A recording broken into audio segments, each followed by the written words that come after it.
Hello hi दर्शक बंधु नमस्कार मु रोजालिन आपण मानक स्वागत करुच्ची my YouTube channel Rosalin village bites को। आसतु बनैबा आज एग परोटा।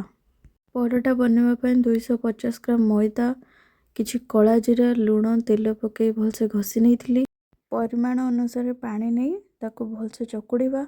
बेसी पानिया कि बेसी हार्ड डो बनैबानी। भलसे चकुड़ी सारिबा पर 5 रु 15 मिनट जाए ताको घोड़े के रखिदेबा। नहीं सामग्री धनिया पत्र कंचा लंका पियाज टमाटो कैप्सिकम 2टी अंडा। आपण मानक रिक्वेस्ट जदि मो वीडियोटी भल लगुथिबो तेबे शेष पर्यंत देखिबे। लाइक कमेंट शेयर सब्सक्राइब करने को बिल्कुल भूलिबेनी।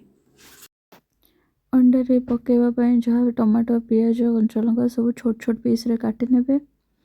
सेतरे टिके लुण टिके लंका गुंड पके भलसे घांटी नबा। पिलाठू बड़ जाए समस्त को पसंद आसीबो। थोड़े ब्रेकफास्ट एमती रेसिपी बनै देखंतु। द्वितीय थर बनवाई निहाती डिमांड करेंगे। चलतु बनवा रुटी। देख एकदम गोल वाला बनीगला।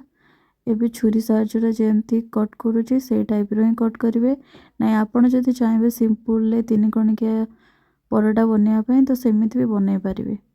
एटा 4 कणिकिया परोटा एमती भांगिकी 2 पट साइड सेम रे भांगी दबा। भांगिकी फोल्ड करके एमती ही रखिबा। तापर पुणी एपटे सेपटे टिके अटा चूना देकी पुणी बेली नबा। देखंतु हे गला परोटा। गरम हो गलानी परोटा को पकई दबा।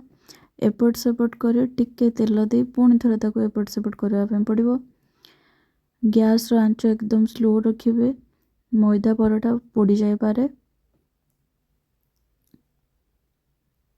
गोड़े अंडा को पकईकी भलसे एकदम चारिआड़ को जमती पाइला भाया करदे। पुणी नेउटे देवे एमती ही हो काटदेवे। कारण या ठार जदि अधिक जाए रखिए पोड़ीजिवो।